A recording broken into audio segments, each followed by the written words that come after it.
Hi friends, সোমবার ছিল জন্মাষ্টমী। আমাদের বাড়িতে দুটো গপু আর মন্দিরে একটা গপু আছে। প্রতি বছরই মা জন্মাষ্টমীর দিন ঠাকুরকে ভোগ রান্না করে খাওয়ায়। আগের বছরের ভ্লগটা তোমরা দেখলেই বুঝতে পারবে। আগের বছর মা কিছুই করেনি, মায়ের করতে ছিল না, ওই জন্যই সব আমিই করেছিলাম। সেই ভ্লগগুলো আগের চ্যানেলে আছে। আমার এক্সাম শেষ হলে সেই ভ্লগগুলো পোস্ট করব নতুন করে। যাই হোক, এদিকে মা আর ভাই মিলে সব বাজার সেরে নিয়ে চলে এসেছিল। আমি রেডি হয়ে প্রথমে আলু ভাজার জন্য আলু কুটছিলাম, আর মা ওইদিকে ঠাকুর পরিষ্কার করছিল। তারপর গোপালদের স্নান করিয়ে নতুন জামা পরাচ্ছিলাম। তারপর গোপালের মুকুট দিয়ে কালী ঠাকুরের মালা, লক্ষ্মী ঠাকুরের মালা, সরস্বতী ঠাকুরের মালা পরিয়ে দিলাম।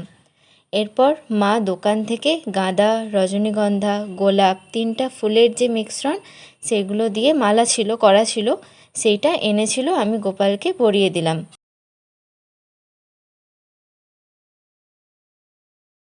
মিমি তো রেডি হয়ে চলে এসেছে আমি কি করছি না করছি দেখতে। ওদের বাড়িতেও গোপাল পুজো হচ্ছে। তারপর আমাদের মন্দিরের গোপালকে স্নান করিয়ে নতুন জামা পরালাম।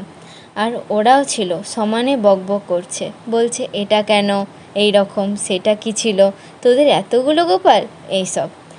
আর এই বছর জন্মাষ্টমী শুনছি সোমবার সারা দিনটাই আছে। অনেকের বাড়িতে মঙ্গলবারও হচ্ছে, আমাদের সোমবারই হলো। তারপর প্রথমে আলুগুলো ভেজে নিলাম। মা ওইদিকে তাল মেরে তালের ফুলুরি আর লুচি মেখে লুচি লেচি কেটে রেখেছিল। তালটা আমাদের 3 দিন ধরে আনা ছিল আগে থেকেই।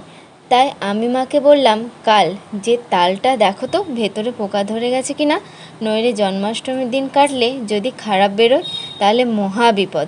কারণ আগের বছর তাল কত টাকা করে বাজারে বিক্রি হয়েছে জানেন? 150 টাকা করে। ওই জন্যে আমাদের আর মিমি মিদ্দের বাড়িতে 2-3 দিন আগে থেকে কিনে রাখা হয়েছিল। কাঁচাও ছিল তাই রাখা গেছে, নইলে কি রাখা যেত? তাই মা কাল ছাড়িয়ে ফুটিয়ে রেখেছিল। গল্প করতে করতে এইদিকে অনেকটা হয়ে গেল। আলু ভাজার পর সুজিটা করে নিলাম। তারপর সাময় পায়েস করলাম। অনেকে চালের পায়েস করে, কিন্তু আমরা সাময়ের পায়েসই করি। তারপর মা বলল, আলপনাটা দিয়ে দে, বামুন ঠাকুর চলে আসবে। তাই ওটা মাঝ রাস্তায় রেখে চলে গেলাম আলপনা দিতে। তারপর আলপনা দিয়ে এসে প্রথমে নাড়ু করলাম, দিয়ে আমি আর মা হাতে হাতে নাড়ু পাকিয়ে ফেললাম।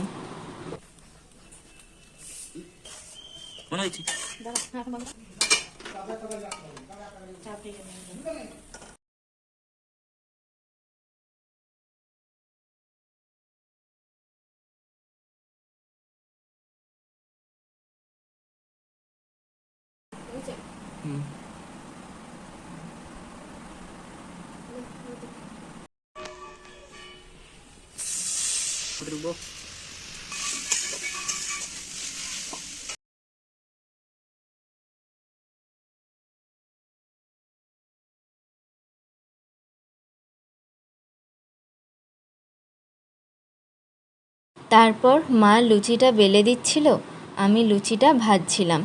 আর তাই সত্যি হলো, বামুন ঠাকুরও চলে এলো সব রেডি হতে না হতেই। যাই হোক, তাকে বসিয়ে তাড়াতাড়ি করে হাফ লুচি আর হাফ তালের ফুলুরি ভেজে নিচ্ছিলাম। আবার ঠিক সেই সময় কারেন্টটাও চলে গেল। আর বাইরে তো বৃষ্টি, তাই কারেন্ট অফ। কি আর বলি, অন্ধকারেই পুজো হলো। মা তাড়াহুড়ো করে ফল কুচোলো, মা ওইদিকে সব সাজালো, আমি নাড়ুগুলো সাজিয়ে দিলাম। নারকেল নাড়ু, চাল নাড়ু, খই নাড়ু, মিহিদানার নাড়ু, তারপর চাল ভাজা আর 5 রকমের কলাই।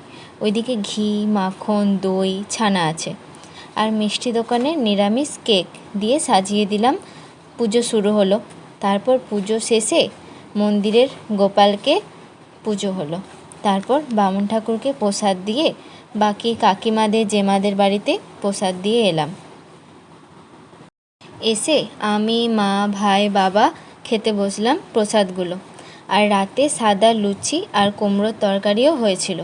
তো চলুন, আজকের ভ্লগটা এইটুকুই। ভালো লাগলে like, comment, share and subscribe করে দেবেন। দেখা হচ্ছে পরের একটি ভ্লগে। টাটা।